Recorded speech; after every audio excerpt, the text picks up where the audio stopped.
Outsourcing ঘরে বসে আপনার সামনে সুযোগ বিশ্বের যে কোনো জায়গায় চাকরির, যেখানে সফল ক্যারিয়ার গড়তে কোনো বাধা নেই প্রতিবন্ধীদেরও। এই সুযোগ কাজে লাগিয়ে আগামী 4 বছরে বিভিন্ন প্রশিক্ষণের মাধ্যমে 10 লাখ তথ্য ও প্রযুক্তি নির্ভর দক্ষ জনবল তৈরি করতে চায় সরকার। প্রতিমন্ত্রী বলেছেন, এই খাত থেকে বর্তমানে রপ্তানি আয় $250 মিলিয়ন, যা আগামী 4 বছরে $1 বিলিয়ন উন্নীত করতে কাজ করছে সরকার। বাকিটা জানাচ্ছেন প্লাবন রহমান। জন্মের 2 বছরের মাথায় পোলিও রোগে আক্রান্ত, অনেক চেষ্টা করেও এড়ানো যায়নি জাহিদের এমন পরিণতি। তাই বলে দমে যাননি জাহিদ, নানা প্রতিকূলতা সত্ত্বেও শেষ করেছেন BBA MBA। শুধু তাই নয়, প্রতিভার স্বাক্ষর হিসেবে জাহিদ এখন একজন দক্ষ ফ্রিল্যান্সারের নাম। স্বীকৃতি স্বরূপ এসব পুরস্কার তারই অর্জন। আমার যে ব্যারিয়ারটুকু আমি নিজে পায়ে হেঁটে বাইরে যেতে পারি না, and it's give me that opportunity to stay at home and work from home. আমি এই পর্যন্ত ওডেস্কের প্রোফাইলে আমার 4500 ঘন্টা কাজ আছে, আর হচ্ছে প্রায় 75টা ক্লায়েন্টের সাথে আমি কাজ করেছি। কামাই করে খাওয়াইবো বা আমার যে ইয়ে করে সেই চিন্তা আমি করিনি। আমার একটি ছেলে, আল্লাহর রহমতে আমার কোনো খুঁড়ি ছিল না, আমার ছেলে একমাত্র আমার খুঁড়ি দাঁড়ায় গেছে। দক্ষ ফ্রিল্যান্সারদের অনেকেই খুলেছেন নিজস্ব প্রতিষ্ঠান। অন্যদের প্রশিক্ষণ দেওয়ার পাশাপাশি এসব প্রতিষ্ঠানে কাজ করছেন প্রশিক্ষিত জনবল, যাদের নির্দিষ্ট কোনো অফিস নেই, নির্দিষ্ট কর্মঘণ্টা।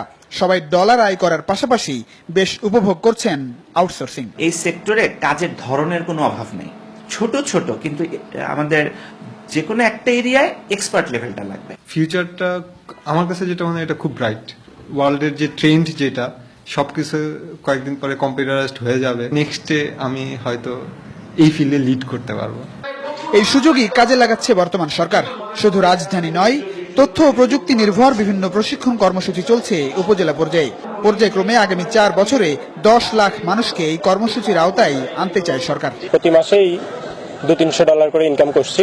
ফেসবুক এবং জিমেইল অ্যাকাউন্ট খুলতে পারি এবং তাদের সাথে কাজ করছি, ভাবে আমি অনেক ইনকাম করছি। কোনো একটা স্কিল যদি আমরা তাদেরকে দ্রুত শেখাতে পারি, তাহলে সারা দেশের বেকারত্ব প্রায় 80% নির্মূল করা সম্ভব।